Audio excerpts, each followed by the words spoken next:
Hello everybody, and welcome back to Residence Reviews. Today we are talking about the ZiiGaat Horizon. And ZiiGaat is a well-known name in the chi-fi arena. They've been on an absolute spree of releases in the last few months, and the latest addition to their lineup is out.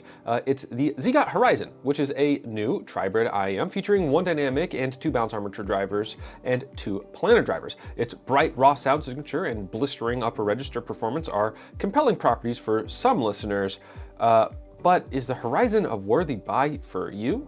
Well, let's get into it. In terms of technical specifications, it's got 1 dynamic driver, 2 bounce armature drivers, and 2 planar drivers. I think that's actually a composite driver, meaning it's not 2 independent microplanars. I think it's a single unit. So technically, that's not 2 drivers, that's 1 driver, but they call it 2 planar drivers. It has impedance of 24 ohms and a sensitivity of 100 decibels SPL per milliwatt. Its cable is a 0.78mm 2-pin detachable cable with a 3.5mm and a 4.4mm termination. And the Horizon is a visceral, raw, and intense V-shaped IEM. Its bass is lifted and prominent, as is its upper mid-range. In fact, the Horizon's upper mid-range has an almost dominant presence, pushing vocals and higher-pitched instrumentation front and center. The Horizon's treble is bright and energetic, but sits just below the upper mid-range in terms of emphasis. Certain styles of music and mastering lead to intensely immersive experiences. Take the lonesome soundscape of Highlands Apparition by Chevelle. Texture and micro-detail abound, and the Horizon flawlessly captures every slap of the pick on a metallic guitar string, every rasp of a finger sliding up and down the frets, and even the subtle phrase in the vocalist's performance. The Horizon is formidable in terms of brightness and energy in the upper mid-range, and under these conditions, that's actually its greatest asset, and it allows it to compete with much more pricey IEMs. Busier tracks are enjoyable on the Horizon, provided they maintain a darker and a warmer mastering style. For example, Mantra by Bring Me the Horizon is not sharp at all, in spite of the fact that it's quite busy. I was able to listen to it even at higher volumes, and during hi-hat heavy sections experienced, I would say, pretty much zero sonic discomfort. The Horizon's substantive bass presence lends drums and bass guitars a sense of weight and authority on a track like that, forming a concrete and dynamic presentation. No Way by Bass Nectar, that's No Way Bass Nectar Remix, is likewise a bright but not uncomfortable experience. That said, there are certain tracks in my collection that are unfriendly enough through the Horizon that I had to listen to them at lower volumes. The vocals basically sizzled off the drivers in Walk on Water by 32nd to Mars, leading to discomfort at my normal listening level. Woman by Wolfmother is another song that I was listening to, and it's free from that vocal sizzle, but it features hi-hats that have quite a bit of bite to them. And this bite was enough to make me want to, again, lower the volume a bit. Foam ear tips, Comply specifically, did help address this issue, but it did not eliminate it. So I was able to raise the volume back up a little bit, but again, the issue didn't go away entirely. And while my relationship with the Horizon's upper register is, I think, what you could qualify as mixed, its lower register suits my preferences quite well, actually. Bass guitars are weighty and clear thanks to the Horizon's well-tuned lower mid-range and sub-bass, and electronic music is not just listenable, but is actually enjoyable. The Horizon is capable of punching and rumbling, and does so in sufficient quantities to quench my thirst for bass. The bass line and wall of sound effect in Reaching Out by Nero, the Fred Falke remix to be particular, is rendered very well, and it allows the Horizon to fill out the soundstage nicely. The deep drum-synced guitar chugs in Sometimes You're the Hammer, Sometimes You're the Nail by A Day to Remember punch their way off of the Horizon's drivers with weight and shape. The Horizon doesn't produce the most immersive reproduction of this track on account of it not having a punch-focused or a rumble-focused sound signature, but it still does render it with both clarity and tactility. Now, if you're looking for an unboxing, guess what? It's already done. So I'll leave that linked in the description down below. You can go check that out. Now, in terms of build quality, I have the Horizon right here. It features ZiiGaat's standard resin shells, and it does have metal nozzles, which is great because if it had plastic nozzles like some other IEMs, even more expensive IEMs had, it would be prone to cracking on the nozzle. In fact, when you put on your IEMs, oftentimes you're going to be putting pressure on the nozzle like that. And when you do that, you're compressing the material that forms the nozzle. Plastic will bend and deform a little bit, and that can cause cracking. Even just putting it in your ear, if your ear canal is tight enough, even your ear canal will compress that. So plastic nozzles are best avoided. I'm glad to see that ZiiGaat went with metal here. On the back, there is a nice vent to relieve internal pressure, and I'm pretty sure that's just for the dynamic driver and the microplanners. The bounce armatures should be sealed, and so the vent I don't think would help very much for them. Now, the cable is ZiiGaat's standard black cable, and it's modular, which you can see right here. Now, this is a very bulky modular connection, and it lacks an affirmative locking mechanism. ZiiGaat, please put an affirmative locking mechanism on these so that they don't just get yanked out like that. It puts extra pressure on the pins inside of it, and it's not the best thing for long-term use, especially if you swap between modular terminations all the time. The friction mechanism that's used here is not ideal. Now, in terms of accessories, inside the box, you're going to get 3 pairs of standard silicone ear tips, 3 pairs of clear silicone ear tips, which I love, 1 pair of foam ear tips, thank you ZiiGaat, and 1 semi-hard carrying case, which I have right here. That's this guy. It's not bad at all. It's actually pretty spacious. You can even fit a compact DAP on the top right here. I can fit the HiFiman Super Mini and the AP80 Pro Max, that's a HiDis DAP, up here as well. Though the AP80 it's a pretty tight fit, and you can still fit the IM down here. You may notice that I don't have that stupid insert in the middle here. That's because it's a waste of space. Throw it out. Reclaim that space and use it for something useful. So I don't even know why they include it. It's not nice. But I do like the case overall. The included silicone ear tips are actually pretty nice, and the clear ear tips are the ones that I use on the IM day to day. And in fact, they're so good, I do use them on some non-ZiiGaat IMs as well. Now let's talk comparisons. As per usual, I've just selected some IMs that I think are interesting to compare to the Horizon. If there are things that I missed or that you would like for me to cover, you can request that in the description down below. If I can do it, I will do it, but that will be added to the written review. I won't be filming an additional follow-up video because I'm lazy. Now let's talk the ZiiGaat Crescent.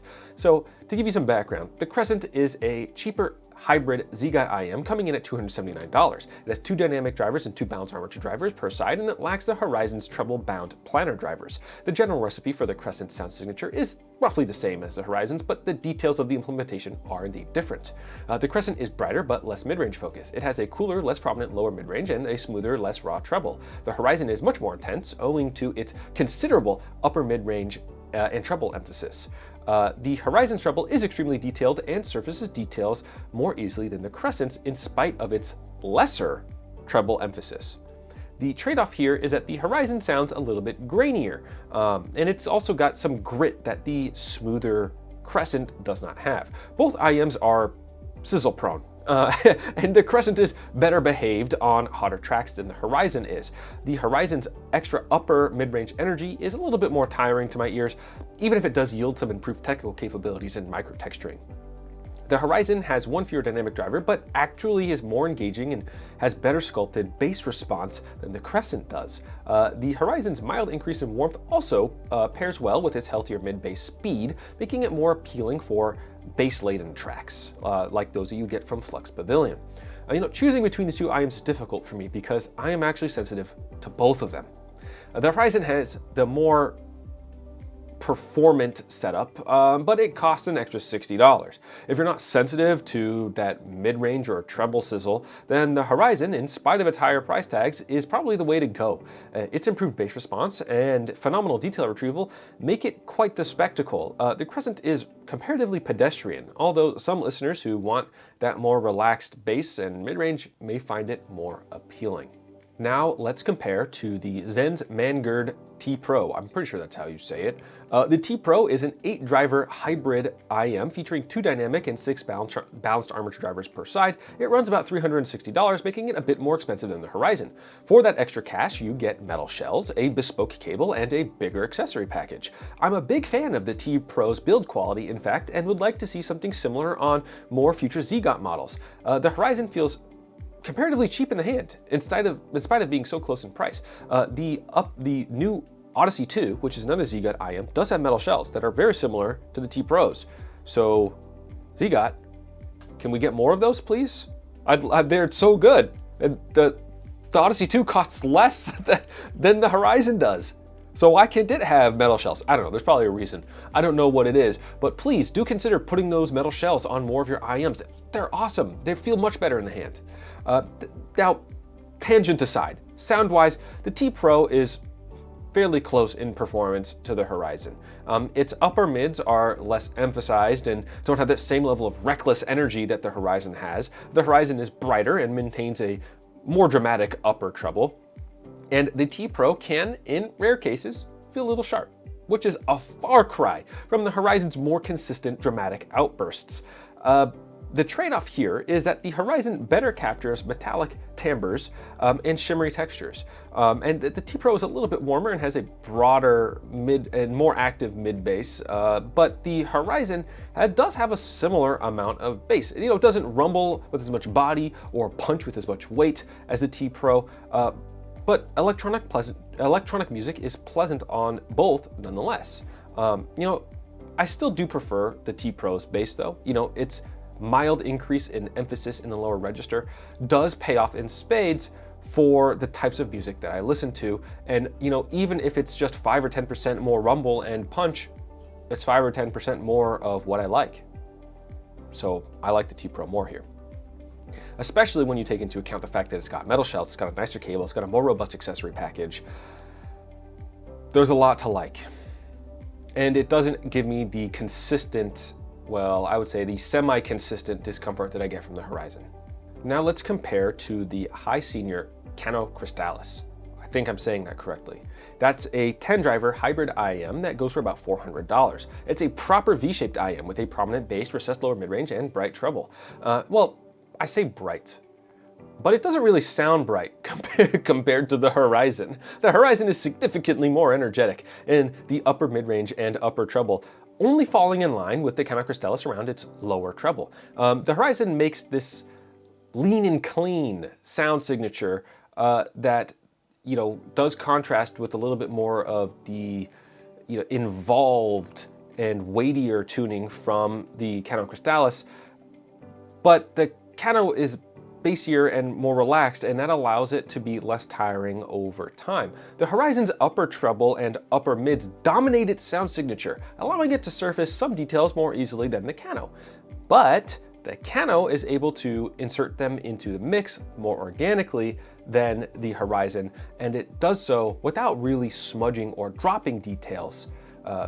So while the Horizon does surface them better, it does disconnect them a little bit more from the mix. If you're a bass head, you'll probably also enjoy the Cano's increased mid and sub-bass responsiveness. It kicks in at rumbles harder than the Horizon does.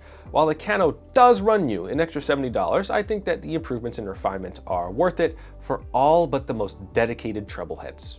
Now let's talk the Kiwi Ears Astral. The Astral is a leaner and more linear IM, and it features one dynamic driver and 6 balance armature drivers per side. It comes in at $330, making it slightly cheaper than the Horizon. Both IMs are bright, but the Horizon has a much more prominent upper mid-range and lower treble presence. The Astral is somewhat artificial with its emphasis in the upper treble, giving it a bigger sense of sparkle, but at the cost of timbre.